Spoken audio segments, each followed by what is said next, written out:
first string, the E, F and G, with the notes we've learned on the second string, which are B, C and D. And then we're going to learn our very first tune. Once again, we curl our fingers over and position them so they're resting on the third string. We place our thumb on the sixth string and we're ready to be able to play with our first finger notes that will be on the second string and notes that will be on the first string. Now, because we're going to combine those two strings, it's important that when you're not looking at your right hand, you still maintain these two fingers sitting on the third string while your first reaches around for the appropriate notes on the right strings. In other words, if I want to play an E, I just reach forward, I don't jump them across and sit them on the second string to play the E, and then jump back again to the third string to play notes on the B string.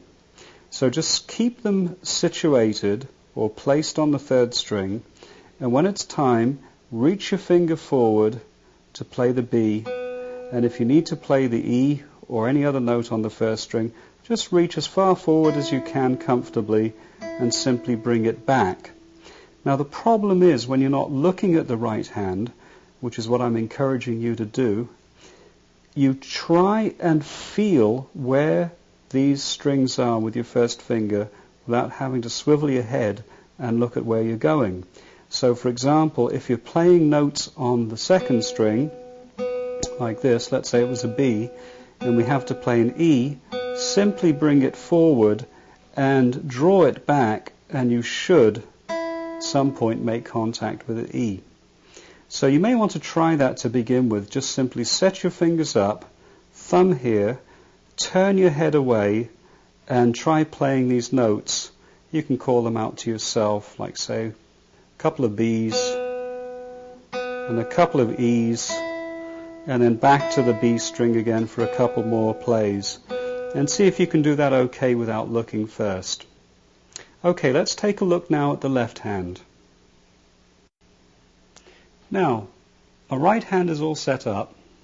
We're just going to practice playing a very short series of notes from the open second string, along to C, along to D, up to E, then F, and then G, and then back again.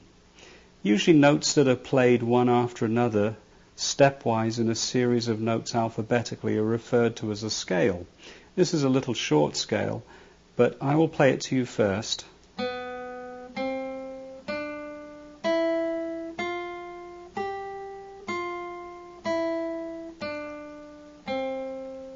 And then you can practice it. But make sure that the right hand is on the third string and you don't look at it at all when you're playing it. Here are the notes again. I'll call them out and then you can play them. B, C, D, E, F, G, F, E, D, C.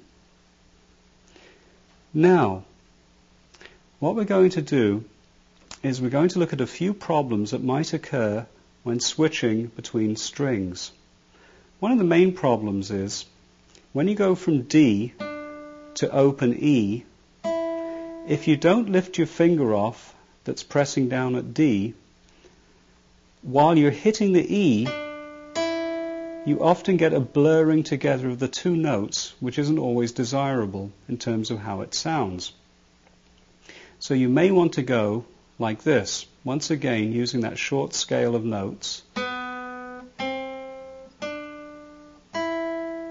Notice I lifted my finger off from D as I was playing the E. That way I had a nice legato effect between the notes, as opposed to going like that. I suggest that you practice the notes in the written material without looking at your right or left hand. Good luck with that, because you're going to need to be able to switch strings from E, F and G on the first string to B, C and D on the second string. We're now going to look at the timing of different notes. Once again, this is all in the written material. A quarter note lasts for as long as it takes to give it a count, like 1 or 2 or 3 or 4. A half note lasts as long as it takes to count to 2. 1, 2. In other words, you play the note on 1 and it lasts for the count of 2. 1, 2. And then a whole note lasts for 4 counts. 1, 2, 3, 4. Once again, a quarter note is 1 count, and it could fall on the count of 1, or even on the count of 2 or 3 or 4, like 2, 3, 4. Here's 4 quarter notes. 1, 2, 3, 4. Here are 2 half notes.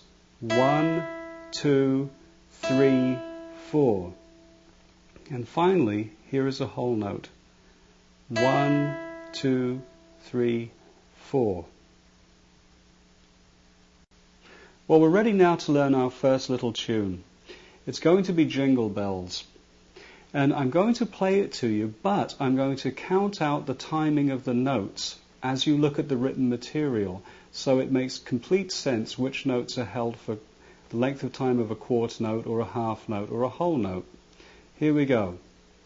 1, 2, 3, 4. 1, 2, 3, 4.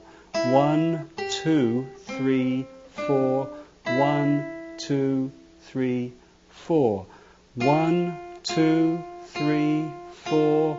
1, 2, 3, 4. 1, 2, 3, 4. 1, 2, 3, 4. 1, 2, 3, 4. 1, 2, 3, 4. 1, 2, 3, 4. 1, 2, 3, 4. 1, 2, 3, 4. 1, 2, 3, 4. 1, 2, 3, 4. 1, 2, 3, 4. Problems you might encounter getting a smooth sound when you're playing Jingle Bells. I'll start from the beginning and I'll count again. 1, 2, 3, 4. 1, 2, 3, 4. 1, 2, 3, 4. 1, 2, 3, 4. And I'm going to stop there and show you a few areas that may give you some concern. First of all, the overall timing. The first bar is an open E. So because that's easy to play, you might be tempted to gallop off going and then find that you can't keep up that speed when you have to switch to the notes G, C, D and E. So I would select a pace that's quite slow and quite comfortable, which is about as fast as it takes you to switch from these other notes. So a reasonable pace might be about like this. 1, 2, 3, 4. 1, 2, 3, 4. 1, 2, 3, 4. 1, 2, 3, 4. Now, the problem you may encounter, once you've got the timing nice and smooth and even, is when you go from G to the C. Remember how we talked about cutting notes off and how easy it was to get a staccato effect when you don't quite hold the note down for the duration of one count, but you lift off prematurely and go to the next note. Very easy to do in this tune. So what I suggest you do, when you do the bar that goes E, G, hold the G to the last minute and then switch to the C. So we have